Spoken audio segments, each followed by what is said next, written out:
Yo, what's up mga ka-liver? So ayun, magandang umaga sa inyong lahat mga ka-liver, no? So ayun, workout mga ka-liver, workout na naman tayo. So ano nga ba ang workout na ito mga ka-liver? So ang workout na ito mga ka-liver ay body weight mga ka-liver, no? So ayun, isa ito sa mabisa mga ka-liver na magpapataas ng jump natin mga ka-liver, no? So ang workout na ito mga ka-liver ay ginagamit ito dito sa amin mga ka-liver, no? Grabe ito mga kaliper, makapag-boost ng jump mga kaliper. So isa ito talaga sa nakapagpataas ng aking jump mga kaliper, no? So ayun, body weight mga kaliper.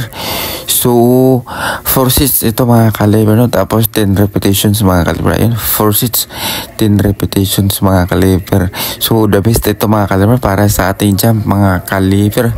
So 3 to 4 times a week natin tong gagawin mga kaliper, no? So ayun, consistent lang mga kaliper sa pag-workout. So tataas talaga yung jump natin mga kaliper.